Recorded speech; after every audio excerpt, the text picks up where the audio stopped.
ప్రియాంక గాంధీ జన్మదినం సందర్భంగా హుస్నాబాద్ పట్టణంలోని అంబేద్కర్ చౌరస్తాలో కాంగ్రెస్ పార్టీ ఆధ్వర్యంలో ఎంపీ ప్రియాంక గాంధీ జన్మదిన వేడుకలు ఘనంగా నిర్వహించారు. కార్యక్రమంలో సిద్దిపేట జిల్లా గ్రంథాలయం chairman Kedam Lingamurthy, market committee vice chairman Banka Chandu, municipal floor leader Chittari Padma Ravinder, కౌన్సిలర్లు బుక్య సరోజన, నాయకులు ఎండి హసన్, వెన్నరాజు, రమేష్, నర్సగౌడ్, కాంగ్రెస్ నాయకులు తదితరులు పాల్గొన్నారు. నవంబర్ 24 నాడు అమరవీరుల స్థూపం అక్కనపేట రోడ్లో ఉన్నటువంటి స్థూపం దగ్గర గ్రౌండ్లో మన హుస్నాబాద్కు ఈ ప్రాంతానికి 50 కిలోమీటర్ల దూరం దాకా మెడికల్ సౌకర్యాలు లేవు, హాస్పిటల్ లేవని ఆమె తెలుసుకొని ఇక్కడ కాంగ్రెస్ ప్రభుత్వం వస్తే మెడికల్ కాలేజ్ ఇస్తామనేటువంటి వాగ్దానం చేసి దానికోసం రేవంత్ రెడ్డి గారు ముఖ్యమంత్రి, మన శాసనసభ్యులు, మన రాష్ట్ర మంత్రివర్యులు కొండ ప్రభాకరన్న గారు, రాష్ట్ర క్యాబినెట్ మన దగ్గర మెడికల్ కాలేజ్ పెట్టాలనే ప్రయత్నం జరుగుతూ ఉంది.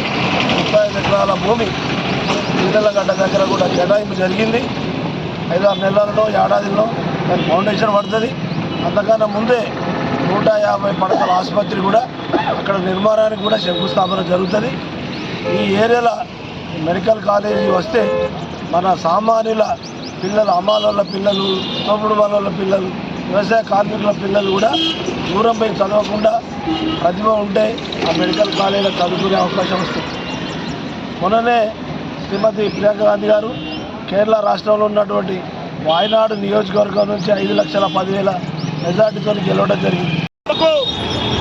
మెడికల్ కాలేజీ అనౌన్స్మెంట్ చేసిన ప్రియాంక గాంధీ గారి యొక్క జన్మదిన వేడుకలు కాంగ్రెస్ పార్టీ కుటుంబ సభ్యులతో పాటు ప్రియాంక గాంధీ అభిమానులతోనే వాళ్ళ ఘనంగా నిర్వహించడం జరిగినది. జన్మదిన వేడుకలు ప్రియాంక గాంధీ వారి యొక్క కుటుంబం అంటేనే ప్రజల కోసం అనునిత్యం ప్రజా సేవలో ఉంటూ ప్రజల కోసమే పనిచేసే నాయకులు ఆ గాంధీ కుటుంబం. అందులో భాగంగా ఇక్కడికి హుస్నాబాద్కి వచ్చినప్పుడు ఇక్కడ పోతూ కూడా వాళ్ళందరినీ ఎంతో ఆప్యాయంగా పలకరించి ఎంతో ఆప్యాయంగా వాళ్ళందరిలో సంతోషాలు నింపిన నాయకురాలు మన ప్రియాంక గాంధీ గారు. ప్రియాంక గాంధీ గారిని చూస్తే ఆ ఇందిరాగాంధీ మళ్ళీ పుట్టిందా అనే రకంగా ఉంటుంది. అలాంటి నాయకురాలు మన హుస్నాబాద్కి వచ్చి ఆమె మెడికల్ కాలేజ్ అనౌన్స్మెంట్ చేసిన సందర్భంగా వారికి ఆరోగ్య ఐశ్వర్యాలు కలగాలని చెప్పేసి కోరుకుంటూ జరుగుతుంది. ఆమె ఇందిరాగాంధీ మనవరాలుగా ఉండి ఒక ఇందిరాగాంధీ లెక్కనే మరో పేరు తెచ్చుకునే ప్రియాంక గాంధీ అవడం హుస్నాబాద్కు మన ప్రభాకరన్న ఎలక్షన్ల ముందు వచ్చి మనకు హుస్నాబాద్కు మెడికల్ కాలేజీ ఏర్పాటు చేయడం కోసం ఆమె ఆ రోజు మనకు అనౌన్స్ చేయడం జరిగింది.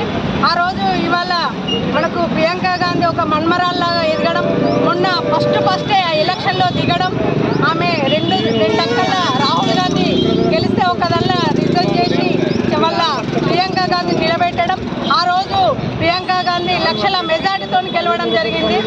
మరో మనకు ఇందిరమ్మ లెక్క అనిపించడం, వాళ్ళ కుటుంబం ఎప్పుడో అవకాశాలు ఉన్నా కూడా అసలు కొడుకును కానీ బిడ్డను కానీ మన సోనియా గాంధీ ప్రధానమంత్రి చేయలేదు, పెద్ద మేధావులనే చేసింది.